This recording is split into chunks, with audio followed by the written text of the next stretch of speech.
to Healing Horizons, where science meets soul. I'm your host, Saima, and today's episode features our amazing Claire Martinsen, the powerhouse core behind Bio Bloom Injectables. With a background in biology, public health, and business, Claire is here to crack open the truth about real wellness, from overcoming mental health battles to launching a game changing NADH plus B12 injectable. Her story is a masterclass in resilience, innovation, and heart-led science. So, if you have ever questioned what healing from the inside out really means, this one's for you. Claire, welcome to the show. Hi, thank you so much for having me. You're warmly welcome. It's my pleasure to have you here. So, Claire, your journey into wellness didn't begin in a lab for sure. It began with personal pain and purpose. So, can you share how your mental health battles led to the creation of BioBloom? When I was well, ever since I was a child, I always wanted to help people. When I was 6, my grandma would give me $1 to take the bus, and I would walk with my cousin. If I see someone on the streets that are in need of a help, most of the time I would give them my dollar and so they can have it, and I would just kind of ask my grandma for more money to for the bus fare. Through that made me realize and understand that helping people and being a helping hand and just being able to lift someone else up by doing or giving them whatever you have that you necessarily don't really need it gave me a lot of joy. It's kind of like selfish at the same time, but I mean, if it's something that's good, why not, right? So throughout my childhood, people always ask you, what do you want to do? What do you do when you grow up? So I realized I love medicine and I love learning about our human body. So I took that route and I went to college with a medical idea that that's where I wanted to go and achieve. So I got my degree in biology, and in college, I interned at a pharmaceutical laboratory called Aragon Pharmacy in San Diego. I learned how to do all my PCRs, my electrophoresis gels, analyze them, see the difference in RNAs and DNAs and mRNAs. And the drug that we were working on actually went to phase 4, which was human trial. That was probably one of the most proud moments I've ever had in my life, because it's very difficult for a drug trial to actually to get to that level. A lot of the times the FDA won't approve it, or if it's have a lot of damage to the animals that we're testing on, they'll also deny it until you're at that 98% mark. Then you can proceed further. And after college, my grandparents started to, age. As they age, a lot of the things started to happen. You become more fatigued. Now you're chronically fatigued. And my grandpa was a colon cancer survivor, stage 4 survivor. And when he started feeling fatigued, the doctors didn't really care about the situation that's so common for the elderly group. So they just said, hey, you know what? He's just getting old. And we all believed it because doctors know best, right? There was no advocating for ourselves because we trusted a professional with a degree. And down the line, we find out he wasn't just tired. His genes actually mutated. His blood cells mutated to the point where it cannot intake the necessary oxygen that I needed to provide the necessary nutrients throughout your entire body. That was the reason why. And because he Mm. had that every single week, he had to go get platelets, he had to go get blood, he had to get everything done, and he had to get a PICC line inside of his veins that was there permanently. He needed antibiotics. He needed all these type of drugs that was constantly being pushed into his system. And when you are doing so much to your body that is an external substance, your own body is going to reject it because it's not something that we have and it's not something that we want to have in our system. That's why your body built up the resistance towards antibiotics and towards other medications. That's what happened with my grandpa. at the end of the day, he developed pneumonia and he had very bad swelling, very bad inflammations and everything to the point where the drugs were not working, penicillin was not working. And eventually it wasn't the disease that killed him. It was the unnecessary side effects that came from the drugs that killed my grandpa. And that created like a huge spark in my head. And ever since then, I've been trying to gather all of their information. I worked in the public medical services. I worked on the ambulance. I saw everything. I ran the 911 calls. I saw how flawed the healthcare system was. I saw all these people. Why are they constantly going back to the hospital for the same damn thing? It was because something was wrong within them that we as a society are not actually caring to discover it, to find it. And now the next best thing in wellness and in the wellness holistic journey is biohacking. We are finding out, breaking like discoveries of finding these different types of enzymes and coenzymes that work together that actually helps your body heal internally and holistically and naturally. And with that, we're able to extract what your body already has and reproduces through plants. Because if you think about it, we want everything that's organic, right? What is the most organic way to find something that one particular molecule that your body needs, that if we can find it in the plants, we absolutely will get it from the plant instead of deriving it from a chemical derived laboratory.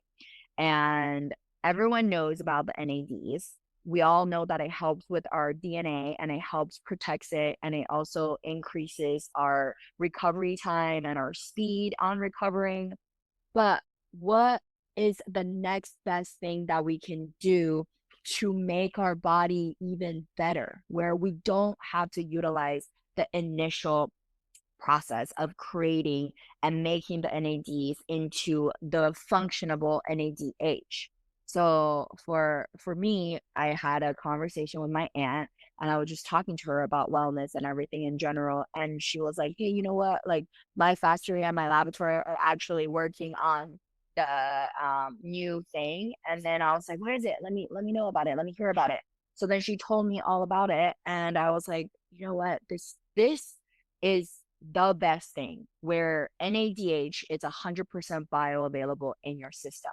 That is the one single molecule that your body actually will take and can take and give it to the mitochondria for it to release all of the extra energies that your body needs for your recovery, for your mental health, for your brain clarity, for the oxygens inside your bloodstream. What is another combination that we can do to increase the functionality of NADH instead of using a drug format to boost it?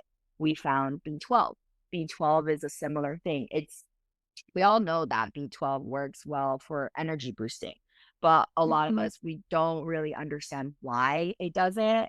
It actually does it through your blood cells. It's giving out more oxygen and it also goes into your brain and it methylates, you know. So when your body gets the methylated B12, it can utilize 100% of it. So when you're combining something that is already a core fixer of your cellulars plus a combination of B12 working together, it is targeting your entire body from your head all the way down to your toes while seeing no side effects, knowing that this is almost like a witch voodoo, but yet every single person that I've trialed on and done clinic studies with have all seen great benefits to it. So Mm-hmm. why not tell the whole world about it? Why not tell everyone about the best benefits of these products if it means that we can cure, not cure, but if it means that we can supplement their energy needs, if it means that a grandparent can actually go run with their grandchildren and be happy, and if it means a terminally ill patient can get that last bit of energy for their last months on this planet Earth to be able to create those valuable, precious, memorable moments with their, living descendants, I think that's a great thing that we can do as human beings. Mm-hmm. Mm-hmm. That's such a moving reflection, Claire. I mean, there's something deeply meaningful about how personal experiences, especially moments of struggle or loss, can like become the very catalyst for change uh, and purpose in our lives. And the fact that your grandfather's illness opened your heart to healthcare and that you found joy in giving a helping hand speaks like volumes about the kind of compassion and intention that drive BioBloom. It's it's like not just about wellness on the surface, it's about helping from the inside out, both for yourself and for others. And it's like Yes. it's pretty clear that BioBloom isn't just a business for you, it's a reflection of your heart and your journey.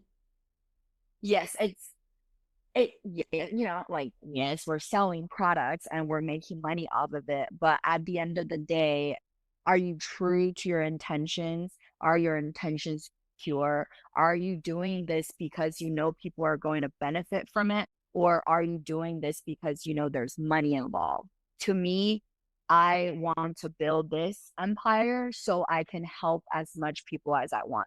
If I can create this and build this business successfully, yes, money is going to come, but how you utilize the money that's coming your way, I think that's the most crucial and important part. For me personally, I've struggled with ADHD. I've seen people that struggled with depression. My best friend struggled with depression quietly. I didn't even know about it until she took her own life. And then I read her diaries. There were so many things that she mentioned and talked about that no one knew. And the current Western medicine is not working the correct way because it's just a temporary block in your body. It's not a cure. It is not, you know, a thing that actually fixes your internal ways. The reason why we develop depression, the reason why we have all these mental illnesses and diseases, it's because our neurons are not synapsing together. When two things are supposed to be linked together and they're not, and they're bouncing around against each other, that's when you see all these issues happening with ourselves. And what if we can have that one product that can help you, right? And if I can do that, and if I can use all of these things or my network, my net worth to help those that can't and to help the ones that are struggling silently, I would absolutely do that. And I would absolutely want to be that helping hand, be like, you know what? I have the ability to help you. Like, I can do this. Mm-hmm. Mm-hmm. And your story, reminds me that some of the most impactful innovations don't start with ambition, but with love, loss, and a desire to make things better, I must say. Yes. Now, you're a woman in biotech, public health, and entrepreneurship. These are the fields not always known for being inclusive. So I'm really curious to know that how do you stay grounded and keep your mission alive in the midst of challenge and complexity? Um, this year I actually discovered Buddhism. I've always been that person. I grew up, I was raised Catholic, and I went to church retreats and I learned a lot through church. But once you enter university, especially in Southern California, where I'm from, a lot of us become liberals and we tend to believe we don't believe in God anymore. We don't believe in anything. We're atheists, right? We don't believe in a religion. And that's been me for a really, really long time. But something deep down inside of me always wondered, like, why do I always get a karma like so fast? If I think a bad thought, I will either stub my toe, have a paper cut within like 5 seconds. Something above me is punishing me. So I started looking at different religions and I started to see a commonality where all they teach is to be right. Or sorry, not to be right, to be nice, to be good, and to do good and to help others and don't badmouth people. Those are the core values of almost every single religion.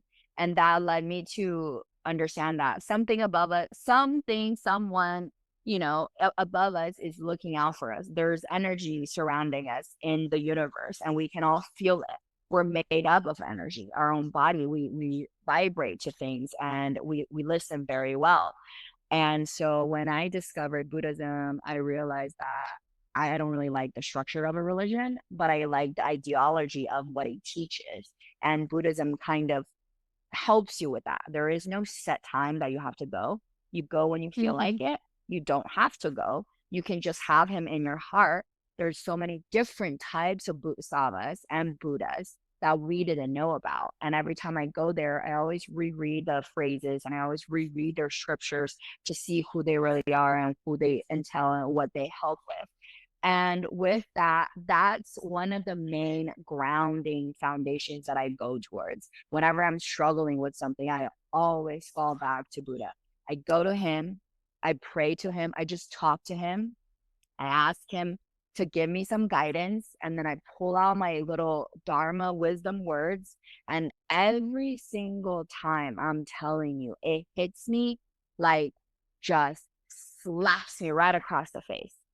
It's so real and so legit. And I do believe that when you find that thing or that religion, that subject that you can ground yourself with and to, many times the universe helps you. If you're true and if you're genuine about your concerns and what you wish to learn from it, instead of asking for wealth, asking for success, that's not real. That comes with it after your hard work. But if you ask for advice and you ask for forgiveness, it gives it to you. It's nice enough to tell you and teach you, hey, you made a mistake. Moving forward, try it this way. So that's how I ground myself. Mm-hmm. That really says a lot about who you are, Claire. Like, not just as a founder, but as a person. And I'm really, I'm well aware that it's not easy to keep your head and heart aligned when you're navigating industries that weren't exactly built with inclusion in mind, but the way you stay grounded and keep your mission front and center is honestly inspiring. And it shows that staying true to your values isn't just possible, it's powerful. And thank you for sharing that. It's a reminder that purpose can outshine pressure. Thank you. You're warmly welcome. So, Claire, what advice would you like to give other women, looking to disrupt industries with purpose? A short advice. So my advice to all the young women out there is you are enough. Don't listen to the haters out there that tells you you cannot do it. Put your head down. You don't have to fight them on it. You don't have to prove them anything. Prove it to yourself. Oh, it's making me so emotional. Like Mhm. I have my firstborn's a girl, so she's 3, and I'm teaching her how to be positive about herself and be self-confident. And I think with my journey, what I learned is that you got to be strong for yourself. If you need Mhm. help, ask for help, be humble, and always keep an open ear and be an open-minded person. Learn about people, what they have to say. The constructive criticisms, take it. Don't be defensive about it. Listen to it. But the ones that are trying to tear you down, step away from them. The ones that are trying to ride off of your success, off of your back, leave. Quit that job. Mhm. Don't let your boss take your achievements away from you.